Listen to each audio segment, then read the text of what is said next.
Peace and blessings, and welcome back to the Heritage Hip Hop Podcast, where we introduce you to your future favorite artists today. And today I have Jersey royalty in here. We're going to talk about not only making things happen, but representing excellence when you make things happen. Introduce yourself to the people, please. Hey, I'm David House, by the way. I'm from Irvington, New Jersey originally.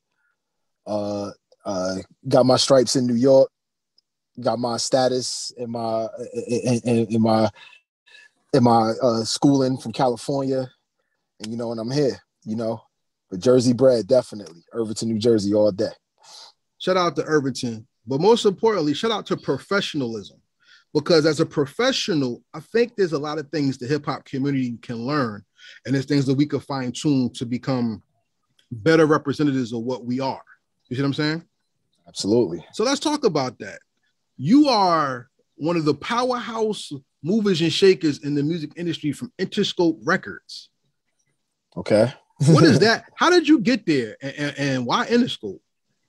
Well, Interscope was, I was there from the years 2002 to 2011. Spent about 9 years there, and then about maybe 2014 is when I left completely after the Beats by Dre deal. Why Interscope? It was a funny story. I dropped my resume off at the Def Jam building looking for an executive at Interscope Records, right? And I dropped it off with security of all places, with the security guard downstairs looking for somebody. But what I did was different than I did anywhere else was I actually called the person that I was dropping the resume off to. So when I called the person and I said, I just wanted to let you know that I left my resume downstairs with security for your review. So please, if you could just take a look at it and pick it up from security, they'll see it and they'll take it. And if you could, they'll give it to you and, you take it. And she said, you left it with who? What? And I'm like, I left it with security downstairs. And she said, where are you? And I said, I'm at 825 8th Avenue. That's the building where Def Jam was and Universal Music Group. She said, no, we're not located at 825 8th Avenue. We're located at 1790 Broadway, or what have you. But technically, because Universal was 825 8th Avenue and Interscope was a subsidiary of Universal, the main address will be 825 8th Avenue. Right. But she said, no, we work out of the offices at 1790 Broadway, which is on 57th and Broadway. So get your resume back and come up here and I'll give you the interview. I said, oh, okay. So I went, got my resume back from security, went to 1790 Broadway, waited in the lobby and gave her my resume. And she gave me a quick interview, brief discussion, brief talk. And then she said, all right, you can start tomorrow. And this was just an internship. That was August the 30th, 2002. August the 31st, 2002 was my first day. The first day that changed my life. Then, so my projects was, she worked in the international publicity department. So we worked Eve, because Eve was becoming, crossover publicity. So we worked Eve, because obviously she had a record with Gwen Stefani at the time, Blow Your Mind. And Peter Gabriel. And a couple other artists or what have you. But Steve Stout's office was 2 halls down from where I was interning. They took a notice into me or what have you. And they came and they said, all right, we're gonna hire him. Mind you, at the time, Steve Stout was leaving the company or what have you. And he was just doing everything else but Interscope Records work. And one of the things that he was doing was he was doing some work with Jay-Z or what have you. This was a time when Jay-Z and Beyonce's relationship was on the low. And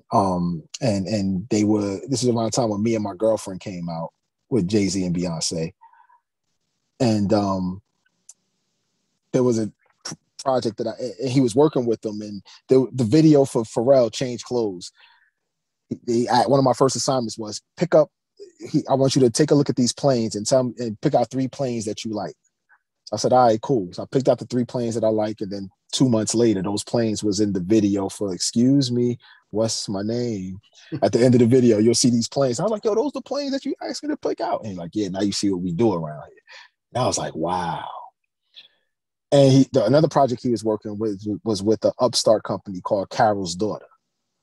Or what have you. And we used to have all these Carol's Daughter, items in the office. And it was like, hey, give them to your girlfriend, give them to your mother, give them to the females of your family, whatever the case may be. This thing is going to be $1 million. I'm going to make so much money off of this product right here, whatever. And I was just like, around that time, G Unit was popping. You know what I'm saying? And we was popping with them, and that's how that's why Interscope directly, because of the whole G Unit situation, and with Fifth and everything, and I just didn't understand, why would you leave the music business to deal with some women's fragrance? That was kind of funny to me. But obviously everything is products and advertising now than it is then. So what I didn't see in 2002, I clearly see now. But I was young, and I had to be, I guess, get my music industry feet wet before I got my advertising or product industry feet wet.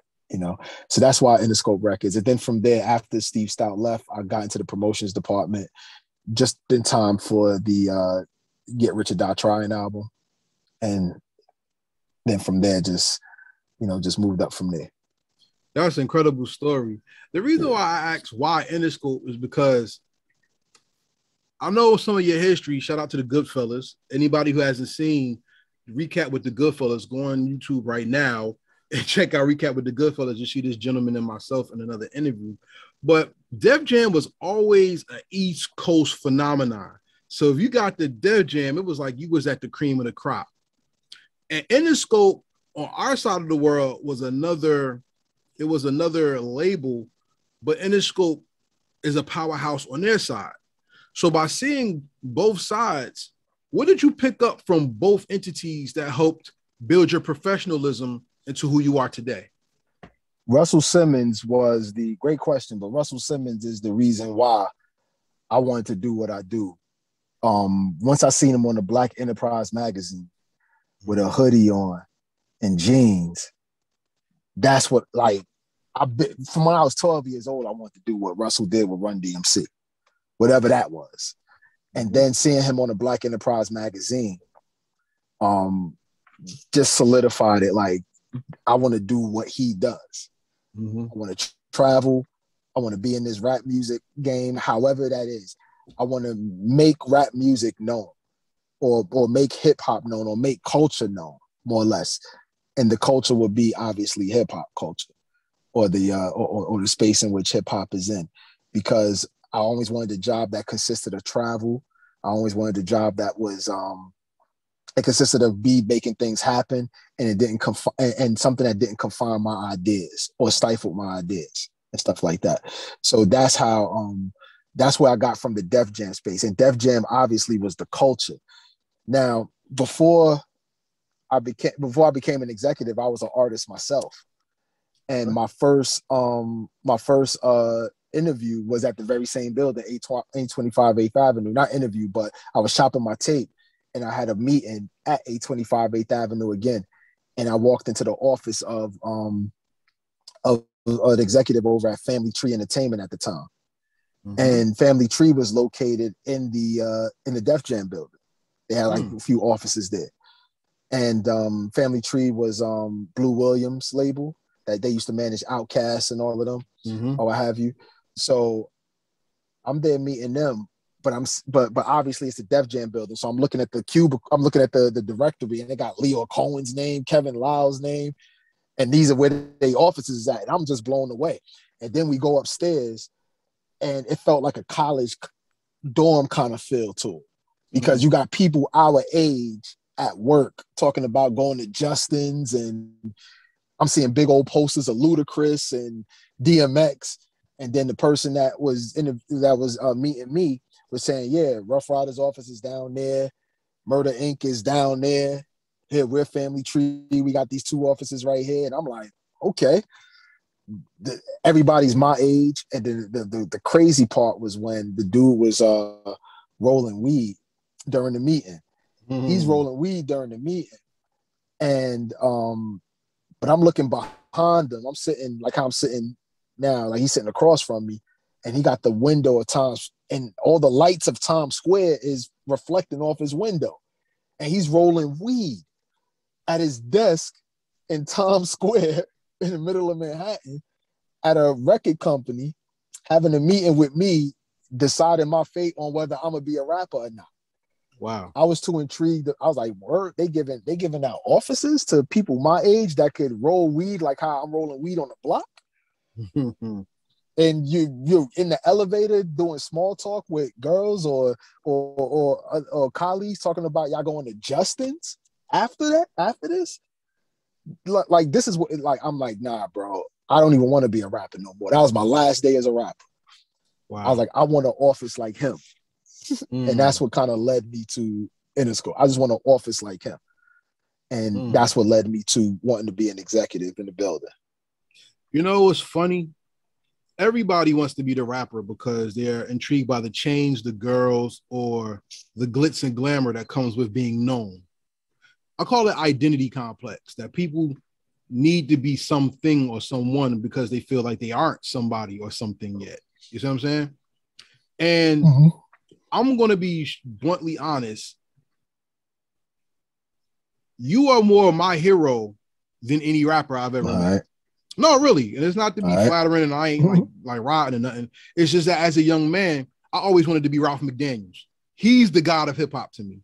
I don't care who rap or whoever. The person behind the camera that records the history of our culture is somebody that's more important to me than somebody who gets on stage. Because as you see, more people get on the stage, less people document the story.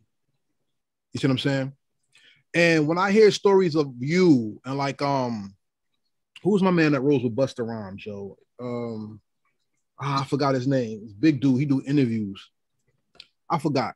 But stories of folks like you. Shaheem Reed. Shaheem Reed. There you go. Stories of folks like you, Shaheem Reed, Combat Jack, Doggy Diamonds, Justin Hunt. Shout out to Shaheem Reed. Rest in peace, Combat Jack. Facts. Y'all are the people who make hip hop interesting for me because my dream was always to document the culture and to build a network legacy that's going to feed our people long term. What type of meal were you given that fed you, that made you branch and grow when you were in your position? You said what kind of meal? Like was I getting paid or? No. I mean, like when you're fed something, right? It only does it makes you empowered, but it also gives you a chance to create for other people.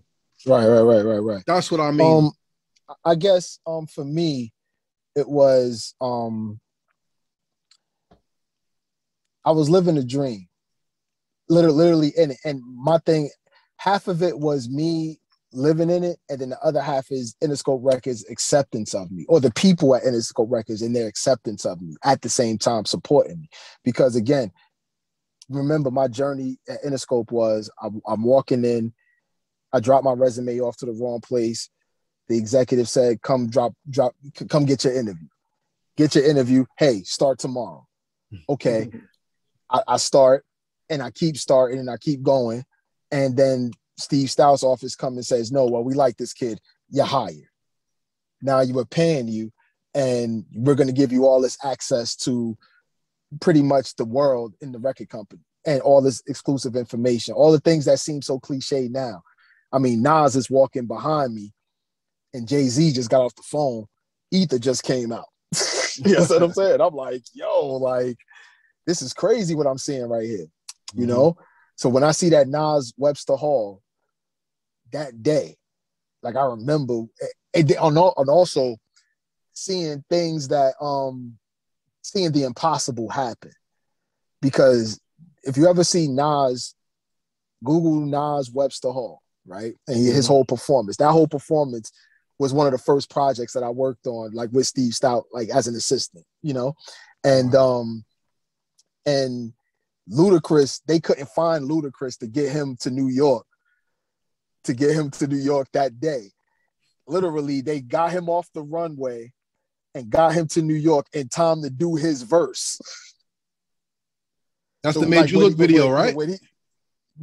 Not the Made You Look video. The remix. When he performed Made You Look at Webster Hall. With him kissing and Luda. With him kissing Luda. So when he came out from under the shells, I didn't even believe that Ludacris even made it, because by the time I left the office at 7:00, Ludacris still couldn't be found. The fact that and then when he came out on stage at Webster Hall, now I'm probably the only one in there saying, how did he make it? Or how did they pull that off? So honestly, after this interview, go back and look at that and look at when he performed Made You Look, and look how he came out the crowd. And look, and I'm looking, and I'm in the crowd sitting there like, yo, how did he come out? So, or how did he make his flight, or did they get a jet? Or I didn't know about the jet option yet, but had to be. Steve had to pull some sort of string to get him up there in time for him to do his verse on that stage at the time. Because they probably was telling Nas, yeah, we got Ludacris. Go ahead and do your show. Knowing damn well Ludacris was nowhere to be found that whole time. You feel what I'm saying? So the way Interscope embraced me, to be exposed to that, and then get into the promotion department so I could work back with my mans again with Fifth and going on the Rock the Mic tour and doing all of that stuff. And then leaving that space and then going to Interscope proper, like I mean, then being a part of the urban department, where now I'm an executive assistant, reporting directly to the Step Johnson and Garnett March and Doug Daniel, Tommy Marshall, all of these names that are behind the scenes. These people broke records that you know by heart. I mean, Step Johnson broke Janet Jackson Control. You know what I'm saying? Garnett March broke Flowetry, broke Tupac Dear Mama. Wow. Doug Daniel, Biggie came to him straight up and said, "Oh, Mr. Daniel, are you gonna make me a star?" Because he was Clive Davis's right-hand radio man. You know what I'm saying? Or what have you. Tommy Marshall, I got pictures of Tommy Marshall with him and Lionel Richie when Lionel Richie went solo with the Commodores. You know what I'm saying? Wow. So these are OGs. Wow. These are OGs. Like, it stretches further. And all these guys have hazed me and embraced me. You know what I'm saying? Because it was, when I say hazed, like Tommy Marshall was a former radio jock. So he's on a conference call, leading the conference call, and I'm the assistant, and he's dealing with me like how you see Jada and Styles P deal with each other back to back. You know what I'm saying? As far as like, he'll want answers and he'll ask me random questions, and I can't stutter on the conference call before he starts getting on. You feel what I'm saying? Like, I need to have these answers in front of me, so this way, and I need to be on point, because he was a former radio jock. So he's running a conference call like he's running a radio station, and you can't have any hesitation in between while you're talking. Wow. So when I say haze, I mean things like that. But these were the training ground on building the executive that I am, and building what I am. And the fact that these guys had all this knowledge and all this credentials and all these plaques and all this money at the same time too, because these guys are some rich black men. Like, the first time I'm around some rich black men, running a department the way they want to. Rich black men that's running the department the way they want to, and doing what they want to. You know what I'm saying? Just imagine your homeboy is approving your timesheet. Not your boss, but your homeboy. Yeah. You know what I'm saying? Your homeboy is covering your boss because your boss is doing whatever he's doing with the budget. You feel what I'm saying? Yeah. Or what have you. But it's your homeboy covering your timesheet. Like, that was our world. And we made history. That department made history, or what have you. So Yeah, man. Around. So another thing that I got out of working at Interscope the way I did was being around for the first time a bunch of rich Black men that were executives in this business. Tell me about that experience, because that's where I want to kind of lead this, is that the music industry is bigger than what you see or hear on the radio or what you see on television. It actually is an industry, and most people don't understand what industry means. Industry is a fraternity, a pack of wolves that all stick together. You know what I'm saying? Mm-hmm. Or what have you. So if I get a job at Apple and they give me a department, I'm going to go take my man who over at Tidal that knows how to do whatever this is. I'm going to go take my man that's over at, over at Spotify that know how to do what this is. And I'm going to be the head of the department while they all be my nationals. Mm. You know what I'm saying? Mm-hmm. And we're going to do what Apple wants us to do, but we're also going to do what we want to do. Mm. That's how I seen them do it. Okay. And upon them doing what we want to do, that's the reason why they won't hire us or hire, because it's like, you guys are too decorated in the business. Your guys' reputation in this game is equivalent to the logo. Wow. You know what I'm saying? Or what have you. So even if we fire you, you're still going to be who you are. You know what I'm saying? Nothing goes away if we fire you. Matter of fact, another company may snatch you up. So that's why we're not going to hire you, because we can't do nothing to you psychologically if we fire you. And then if we hire you, all you're going to do is use our corporate card to further your agenda. Right. Because you have the ways and means to do it. You feel what I'm saying? Or what have you. So that's why people like us create our own situation, because we realize that we're the ones who's running the show. You feel what I'm saying? Or running the system or running the department. We know how to run it. So instead, we take our talents and we create our own things. And that's where we build our own legacy. And that's where hip hop should be. It's harder this way because, people in the industry, we got too complacent with, or society has gotten too complacent with associating you with the recognizable thing. You feel what I'm saying? Break that down. Whereas, you worked at Interscope or you work at Universal, so you're just as good as where you work at versus the talents that you bring to that space. Mm-hmm. That makes a difference.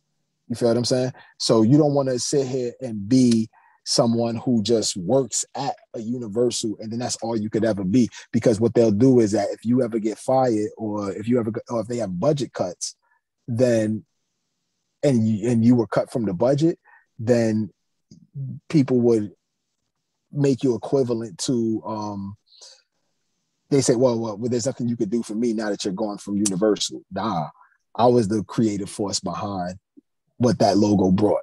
I was the one who brought the value to that logo. So why bring another value to the logo when I could bring value to myself? I could do the very same thing. And now that's why in the business, the reason why the music industry is stagnant, because you got people who are just professional employees. So they're not pushing the envelope forward, you're saying? Not even pushing the envelope forward, but just not, all right, not pushing the envelope forward, you are right. But they're not, but they're just doing what the job entitles them to do to keep their job, or they're just doing what keeps them within the confines of their 3-year contract versus actually creating and innovating something new. And that's the hip hop that I was brought up on. Right. I looked up Ice Cube left NWA at the height of NWA. Mm-hmm. Believed in himself enough to come out with a solo album and a movie at the height of NWA. So that's where I come from. You feel what I'm saying? Mm-hmm. I come from seeing Naughty by Nature come out of East Orange, and then you seeing them on the TV, and then at the Apollo, and then next to Michael Jackson, and you like they in East Orange. That's where I come from, pushing that envelope and still having a career today. But then the store downtown North with the hardwood floor and the logo. You feel what I'm saying? Or what Yeah. have you. And seeing Vinny himself behind the counter. You feel what I'm saying? So Queen Latifah's mom was my art teacher at Irvington High. Wow. Seeing her on Living Single. And then seeing her at work the next day. You know what I'm saying? Knowing she don't need the job. You know what I'm saying? But she there because she there. But she fly. And nobody messes with her. And all the good rappers is coming to come see her and stuff like that. So it was just too much of that energy that I come from that inspired me to always go forward, because I had great examples of what it meant to go forward. You feel what I'm saying? So that's the reason why, like, and one of those examples, again, came into my transition out of Interscope when the Beats by Dre headphones came out. You know, Jimmy obviously seen it then when, you know, that music was going down the drain, where people would be able to download music and stuff like that. Or, and so in this case here, they wanted to create something else. So they were just like, yo, we're sound people, so we want to make sound cool. They create the Beats by Dre headphone or what have you, and got with Monster and got the headphone together and created. And then after that, we just needed to promote it. So Jimmy was just trying to get these headphones on everybody in the world. I remember we was at the Tonight Show with with Jay Leno, and he trying to get the headphones on Michael Phelps. You know what I'm saying? And things of that nature. But everybody had to have that headphone. And then that headphone was product placed in everybody's video. You know? But you seen this, the 50 Cent had the iPod in the PIMP video. That's when the first, you know, when they first started doing that, you know, Apple and Interscope, the beginning, you know? So yeah, 50 Cent, everything was true. Soulja Boy, again, everything was true. So he was supposed to be, anything that he was saying about, what was it? The iPhone or what have you. Yeah, that was true. Because remember, Steve Jobs and Jimmy was tight like that. Right. Soulja Boy is there, and he's conquering the YouTube. He's supposed to own some of YouTube too. Wow. So Soulja Boy. So all that he's saying is real and it's true. That's tough. Yeah, and that lets me know that the digital space, and the hip hop space, hip hop can move. Hip hop could sell a digital product. Yes, it can. Yes, it can. Because if it can get you to buy music that you can't physically touch, it can get you to consider things that you can physically feel, touch, and manipulate because you associate it with your favorite song or your favorite artist. You see what I'm saying? Yep. But one thing I noticed is that music right now is more about experience than it is about hearing it. Because when we talk about the vibe, that's a feeling. That's something that you go through. That's something that you will remember because it made you feel, rather than just being a song, because songs come out every day. People are looking to touch something or feel something. When did you feel that the digital space and the changing of music is more about the experience and walking away with something than just having something to enjoy for the moment? Well, again, I come from that space where music, you had no choice but to feel. I mean, I grew up hearing Bob Marley in the house, and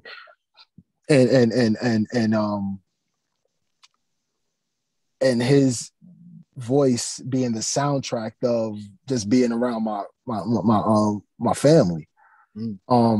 So that's what music that you could feel like you got no choice. I mean, check it. Run DMC 2 years ago, a friend of mine asked me to say, I associate that drum pattern and that rap with a bunch of cats with do-rags coming to steal your bike. You know what I'm saying? So, because anytime a bunch of cats from another block was about to come on your block and you on your bike and you and your peoples on their bike, and somebody always had a radio playing that record, and here they come. Let me get a ride, little man. You know what I'm saying? Oh, I have. So music was not only something you could feel, music was the soundtrack of asking your mom, could you go outside? Now I'm in the building of where this soundtrack is being produced and promoted. So I have to have a passion for the music that I'm promoting. And the executives may have seen that I look like that walking model, because I used to be, Shady Records used to always make sure I had their clothes on when I'm talking to DJs, the Machiavelli clothing, the any clothing, the G Unit clothing. They always used to send me stuff to wear while I'm walking around the country, because I embodied the style of what hip hop is, and then as an executive at that. You know what I'm saying? So the feeling of it just goes beyond that. But that takes years to build. You just don't come in from a college student space and have a degree and then go into the music business because you know how to do the numbers. You don't, right? But that's where it's safe at. People like me rape the budget, is what they say. You feel what I'm saying? Because they don't know the numbers. So you have to have a balance between the people that rape the budget and the people that know the numbers. But the people that rape the budget knows the culture real well. You feel what I'm saying? Or what have you. And Yes. when the people that know the numbers will be pessimistic, but they don't know how to promote the culture. We go through the same thing in the education field, because when they redid education in New Jersey years ago, this was over like probably 15 years ago, the people with the experience were getting pushed out for the people with degrees. And the quality of education dropped because people with experience, like you said, knowing the culture, is able to connect with the people, the families, the customer more, because you can relate to them. And the people who had degrees came into a job and it was just that. So it was like strangers coming into a culture or a city or a town where they didn't know anyone and they had to start from scratch. And it kind of caused a rift of understanding with the job to be done and the service skills needed to keep the glue of the consumer or customer or person, the family, integrated within the classroom structure. You see what I'm saying? Absolutely. But I can see it. But you knowing that even helped you start the WHW Group. Tell me about how your experience in you raping the budget, also the energy of you being a creator, leaving at the height. How did that experience and that know-how and that energy help you to form your own, and where are you taking your own creation now? Well, being inspired by those who took the bull by the horns, knowing that you have a responsibility to set an example that this is our culture. Mm-hmm. We were born at a time when where this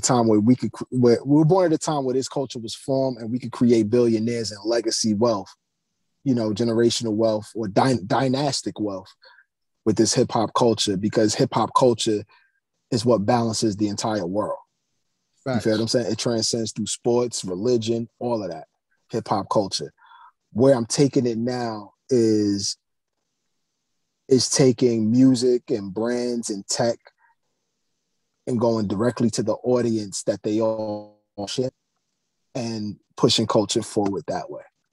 And that's what the WHW Group is. It takes music, culture, and tech and puts it all together. And we go after that one audience directly and create culture from a niche space.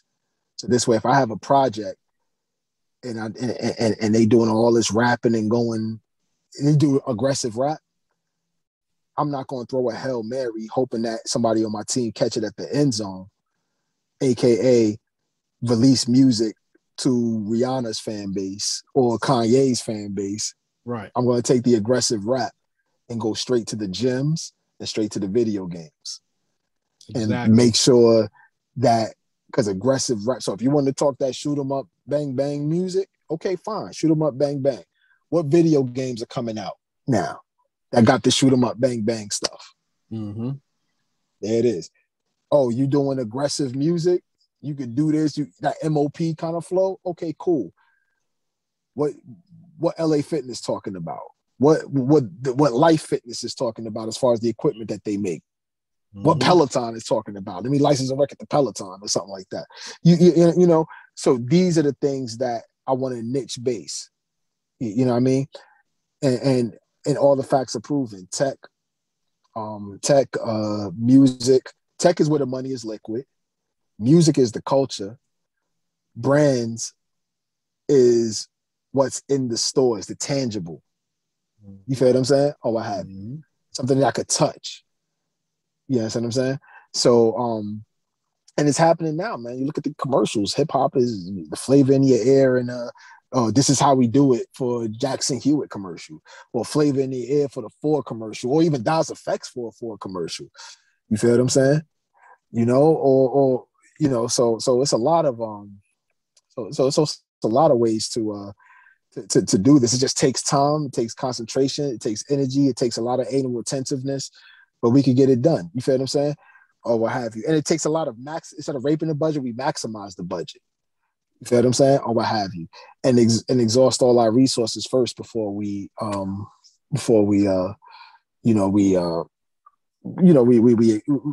ahead and have to ask for more or what have you. But just go ahead but tech is where the money is more liquid at, because when I came in the music business, I was probably the last of the Mohicans that came in the music business where we were still selling CDs, and the markup value for producing a CD to making a CD was less or what have you. So, I mean, it was more rather. So that's why there was a lot of money to spend in music or what have you. So you could just do whatever you got to do with the budget. That energy is in tech now. I want to give a shout out to your company for everybody watching or listening on Spotify, Apple, iTunes, or Anchor.fm. This is Heritage Hip Hop. Make sure you like, share, subscribe, and also check out the WHW Group by the gentleman I'm interviewing right now, Mr. David House. I want to ask you this, though. I've been doing my research on your company. I'm super impressed, Joe. Like, respect. I was blown away by a couple things. And even some of the artists that one of the artists that I interviewed was actually on your website. That's Jordan Pauline, right? Okay. And I'm like, wow. I mean, you know, and I'm trying to put how things go together. And I think that's what a lot of people miss about hip hop, is that the ability to make a song is only one part. The ability to live through your song into other avenues is the legacy part. And I always hear, yo, nobody gives us a chance, or New Jersey's always taken out of the conversation. I always believe when you make a song, think about where you want your song to be as you make it, not just make a song. What do you think is the major key people don't understand when it comes to their music and how their music can live on, not just be played? The major key is actually just making sure you have substance. Have substance in the record. You feel what I'm saying? Like really bringing them. I mean, some substance comes with risk. Like Mary J. Blige, her heart was broken. That's why she made My Life. Right.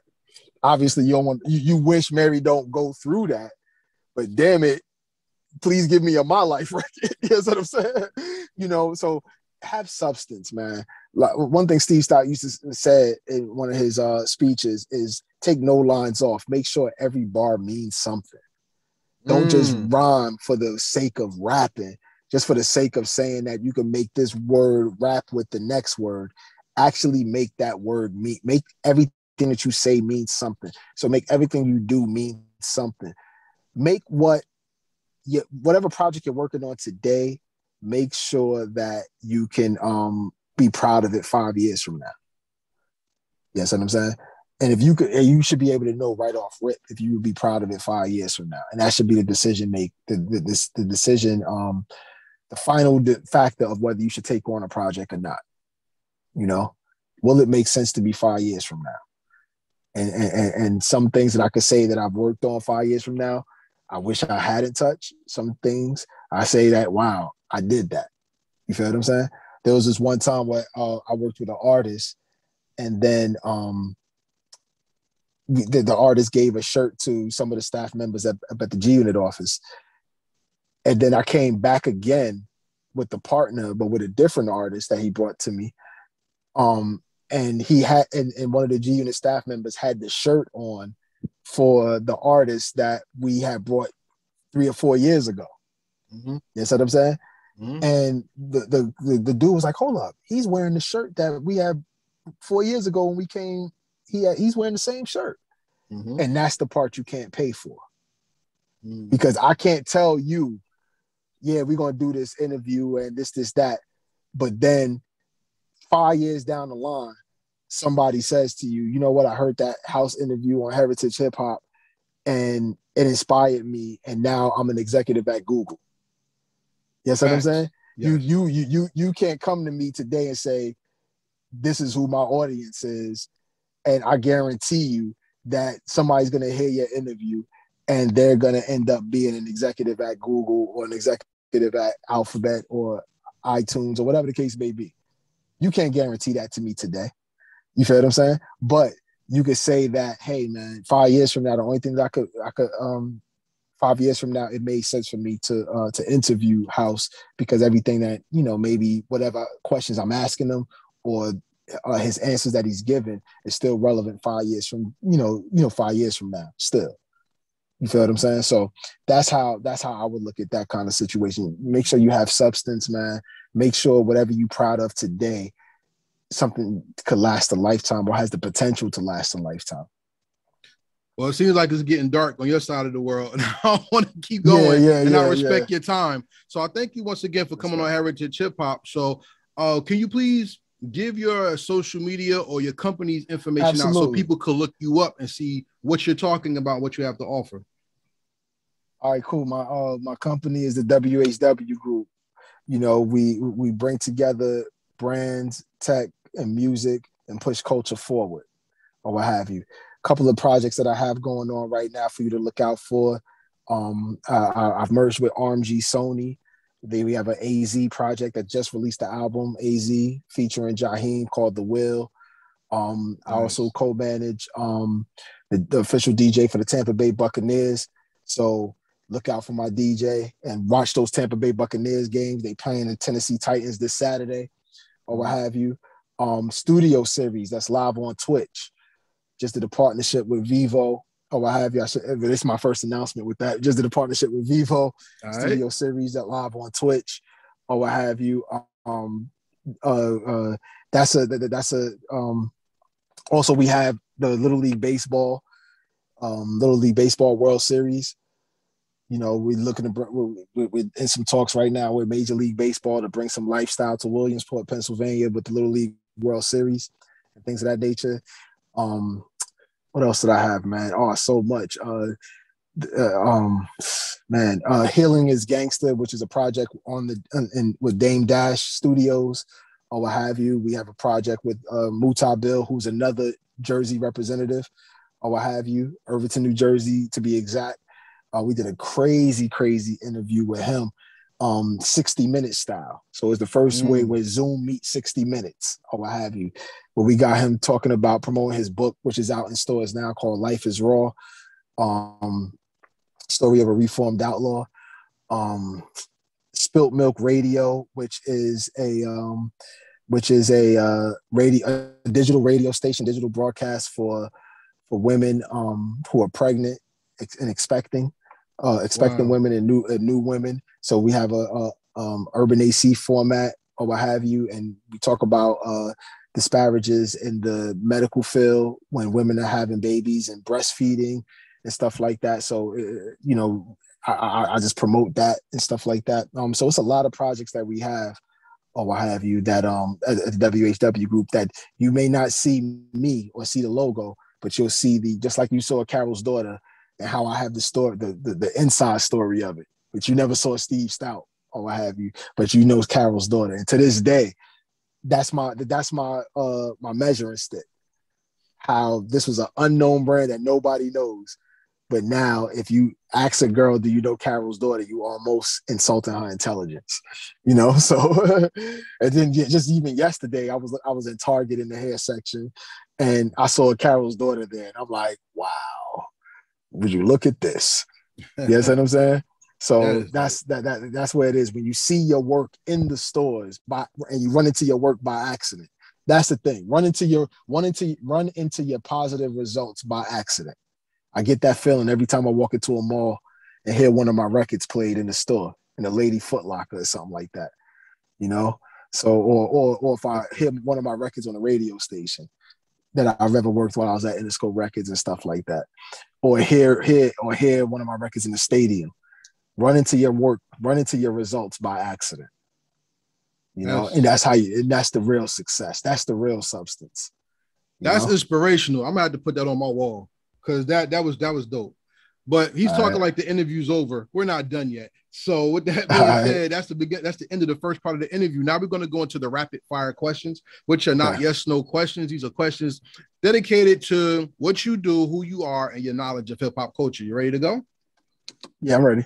All right. Here's the first question. What song or album perfectly describes you?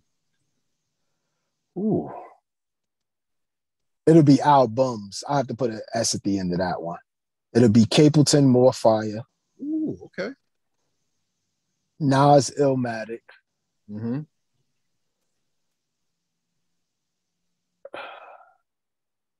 And Capleton, More Fire, and Nas. I'll say Capleton. I'll leave it at that. Capleton, More Fire, Nas, Illmatic, and 50 Cent, Get Rich or Die Trying. Okay, so one has to represent your personal culture, one has to represent your story, and one has to represent your professional life. Am I correct? Yeah, you could do that. Yeah, you could say that. I mean, that's an absolute great breakdown, actually. Yeah. But the reason why Capleton More Fire, because that's how my name David House came about. Mm-hmm. And I had to make up a name because my boss said that he didn't want nobody on his staff named Dave working his records. You know what I'm saying? Or what have you. And I'm like, Dad, you don't want no, like, he's like, yo, if you don't make up a name within 24 hours, you're fired. So I said, okay. I came back and I said, my name is House. I got the name because my cousins used to call me that when we used to play Capleton all the time. And he was David House is a branch of Rastafarians, or what have you, which Capleton belongs to. Right. So, and they used to love their Bible. So House of David House, they used to call me that all the time. So I said, all right, my name is David House, or Dave House for short. And then he said, man, I don't like it. And then hung up the phone. I thought I was fired. I came back the next day, my key card still works. And then I go upstairs and then he calls me and I was nervous. I was sweating. I seen his number on the call ID on the office phone. And then boom, he said House. And I was like, wow. I guess my name is David House then, or Dave House. And then I got all the success coming from it. Yo, salute. That's a great story, yo. That's a great story. Yeah. My next question is this. The future of hip hop is not determined by music, it's determined by identity. Where do you want to see hip hop acknowledge its greatness and growth from right now or today? I just wanted to see it grow. I just wanted to see people recognize the fact that it united everybody. Religion ain't do it. If it wasn't for hip hop, we wouldn't have culture. You understand what I'm saying? If it wasn't for hip hop, we wouldn't have culture. And that culture is what is making the world go round right now as we speak. That culture is what's uniting uniting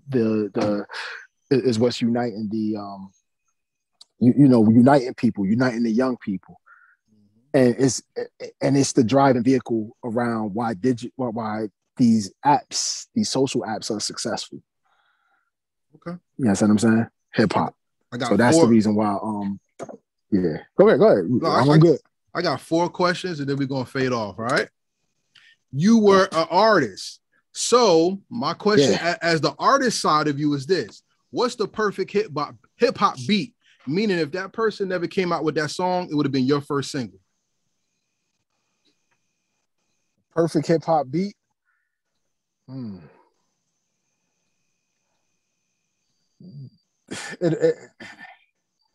I mean, man, it could be plenty, man. But I would say the perfect hip hop beat would have to be Games People Play. That piano. As far as the perfect hip hop beat. Okay, that's dope. I can rock with that. Or if you want to take it there, Mary J. Blige, I Love You, remix with Smith and Wesson. Which is the same beat with Smith and Wesson. That beat. That would be your first single if you had it. That'd be my first. Yeah, because it came from Games People Play. You feel what I'm saying? It's the same beat. So just to upgrade it, so people be like, Well, what's games people play? No. It's this is how we do. This is how we do every day. You know, that beat right there, that piano it does something to me. Yeah, That's it does classic. something to me. Yeah. All right, let's go to the next question, which I think is a very pivotal question. Being that you worked within the confines of industry when it comes to music, from the inside looking out, what don't we appreciate about the artists that come out and go to the top?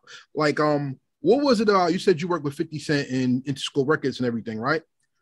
What don't we appreciate about what came out of that movement where everybody just talks about that was the machine, he wasn't really a good artist and all that? What do you take pride in seeing as it taken off that we didn't see that you think we could appreciate more? His professionalism, his poise. I would say like this. All right. I would say his professionalism, right? That professionalism, but you would say, well, I expect that from 50. But I'll give you one better, and I'll say like Waka Flocka. Waka Flocka was the type of artist that sat there and folded his hands, waiting for his rep to tell him what to do. Being professional. You feel what I'm saying? And mannerful. On time. Lobby call time is at 7:45. He's downstairs at 7:30 with his hands folded. You take him to the radio station and he's asking his rep, did I speak to everybody I was supposed to? Did I shake hands with everybody I was supposed to? Is there any more people that I need to speak to and see? You understand what I'm saying? But on TV, you just see the theatrics. Mm-hmm. You understand what I'm saying? Mm-hmm. And I was like, yo, you're the model citizen. You're the model artist or what have you that a person would love to take out. So a lot of people don't understand how intelligent these people are. You feel what I'm saying? And some of their persona and act is just that, just to keep everything flowing. But they're really not what you see they are. These people are professional, articulate. Like T.I. can talk, 50 Cent can talk. These people read books, they up their vocabulary. You feel what I'm saying? The things that they do to perfect their craft is amazing. It's almost like scientific. So those are things that we have to really realize with these artists, or what have you. And what they got to do, and we seen that with the Versus Locks battle, where the professionalism of the Locks. You feel what I'm saying? They came and they understood the mission, and they did that mission to a T. And then there was just so much things to point out. So the Locks versus battle is almost an educational piece from an executive space where you can see like, yo, look at preparation, look at breath control, look at organization, look at determination, look at confidence. You feel what I'm saying? Because it takes a lot to be in front of Madison Square Garden on stage with a perfected craft as an underdog. So that's the part that we have to really, really understand, that these people are modern day poets and modern day professionals that has taken something that where we asked our mother for permission to go outside and turned it into a career. You feel what I'm saying? And that's all I ask the younger people to understand and appreciate, that this culture is something that needs to be carried over on a more of a business space. And you got a lot of people doing it. I like what the Lil Baby is doing. I like what the Baby is doing. I like what Drake is doing. You know, a lot of these artists are more intelligent than what they try to portray themselves to be. You feel what I'm saying? Or what have you. But it looks from the outside that they're not. So I definitely want people to definitely take that into consideration. Wow. Last two questions. That was a great answer. And that's something that I would like to talk to you further about later. And that's something that I like to carry into professionalism and my professional space, is that I always tell people be present, because be present doesn't mean show up. It means be mentally aware, be mentally capable, and be able to conduct yourself in a way where you can get the job done, you know? And that's something that's something that I think that's a lost message in hip hop that young men, especially the young men, not saying young women don't need it, but the young men definitely need. So last two questions. How did you like appearing on Heritage Hip Hop, and would you recommend us to be an interview spot for other artists? Oh, absolutely, man. Absolutely. I'll definitely slide some artists your way or what have you to possibly interview and to get some things going or whatever the case. But yeah, definitely, man. I mean, you got to understand, man, everything is content and content is king. You feel what I'm saying? What we talk about now, once it lives on the internet, is there forever. So you could spark the interest or spark the mind of someone way later on in life. You feel what I'm saying? It doesn't have to be right now or what have you, but just put it out there and document that this was done. Because 1,000 years from now, when we all gone, this stuff right here is going to live. And that's what makes hip hop live forever. And that perfectly takes us into the final question of the first interview. You are always welcome back on Heritage Hip Hop. We do not have a bougie mentality. We believe that as long as you have a story, you have a platform to tell it. And as a professional, I believe everybody has a right to learn and a right to be taught, because then we make our society better by giving people the opportunity to be, not just exist. So with that being said, absolutely. With that being said, the last question is this. 500 years from now, in the hip hop museum where they have your picture and someone says, "Who is Dave House?" and they push that red hologram button and you pop out the wall. My question is, 500 years from now, what is the legacy that you left behind that made the world better because of your contributions to hip hop culture? You're muted.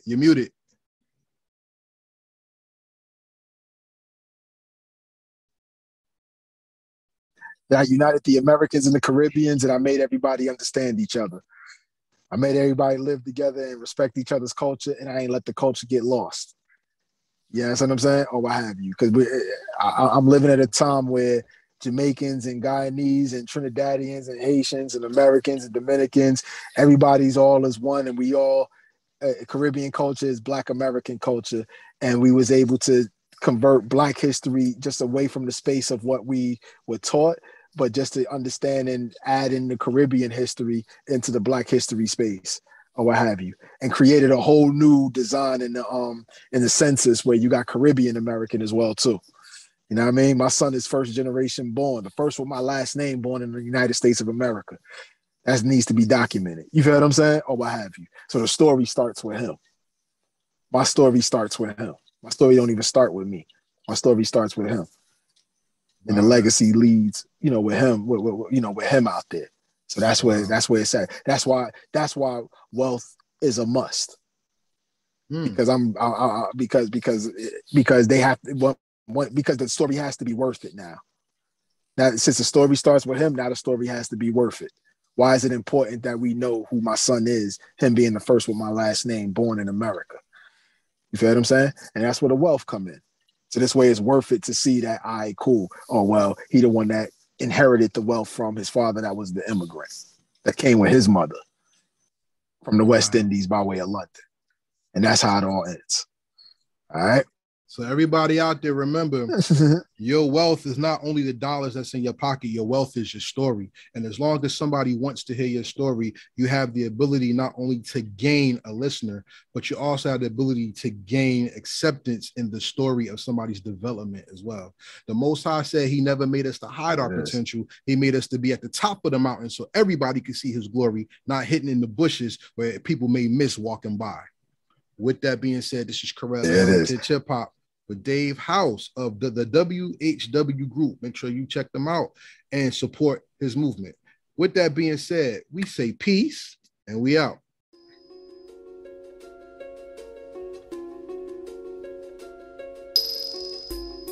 Thank you for watching our presentation. We ask that you subscribe to our YouTube family and hit the notification bell for updates. Please like, comment, and share this video.